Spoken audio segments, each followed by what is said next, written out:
4-р сарын 2-ны өдөр Өмнөг аймгийн Хуйль зүүн хорооны бүх гишүүдийг чадахжуулах өргөтгсөн сургалт хилцүүлгийг зохион байгуулж байна. Тус чадахжуулах сургалтыг Монгол Улсын хүүхдийн эрхийн зөвлөх Монгол Улсын гавьяат багш Баавгай Жавзанхуй нар удирдан явуулсан юм.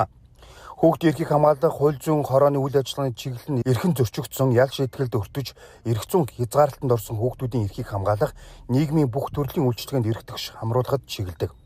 Өмнөг аймаг 29 мянган хүүхэдтэй уулуурхай нөлөөллийн бүс болох хан богод цогццыг 70 задгаад 3 тис сумд хүүхдийн эрхийн асуудал хамгийн ихээр зөрчигдөж байгаа талаар судалгаа гардаг.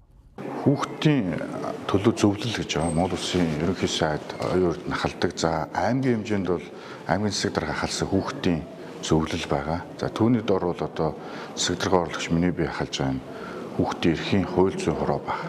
За энэ хууль зүйн хорооны дор бол сум болгонд хамтарсан баг гэдэг ингээд сургууль дээр нийгмийн ажилтан багуудад бас нийгмийн ажилтан зохион байгуулагч гэдэг ингээд доошоо одоо шатнд бол одоо яг энэ хүүхдийн эрхийг хангаж ажиллах чиг үүрэг өгөхий одоо мэрэгчлэлтэн гэдэг юм уу байгууллагууд бол байгаа.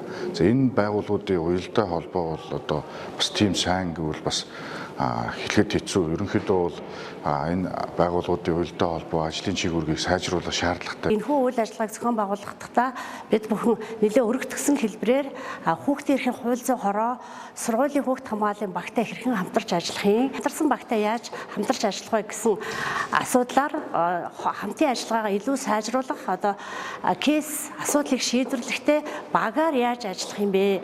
Үүний үр дүнд одоо тухайн хүүхдийг гэр бүлтэй нэгтгэх одоо гэр бүлд нь үйлчлэгээ үзүүлэх эрхийн хэрэгжилтийг хангах сургууль боловсролын үйл ажиллагааг тасалдуулахгүй байх эрүүл мэндийн өмгөөлийн үйлчлэгээг одоо үр дүндээ цогцоор үзүүлэхэд анхаарах чиглэлээр өргөтгсөн хэлбэрээр одоо хамтарсан багууд хүүхд хамгааллын багийн гишүүдийг оролцуулсан сургалтыг зохион байгуулж байна. Хүүхдийн эрхийг хамгаалах асуудал нь зөвхөн хүүхд хамгааллын чиг үүрэг бүхий байгууллагуудын асуудал биш.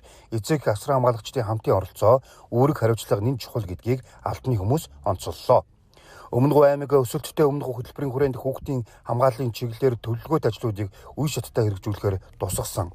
Хүүхд хамгааллын чиглэлээр соён гэрүүлэх чиглэлийн сургалт мэдээллийн ажилд түлхүү анхаарч ажиллагаан илэрхийллээ.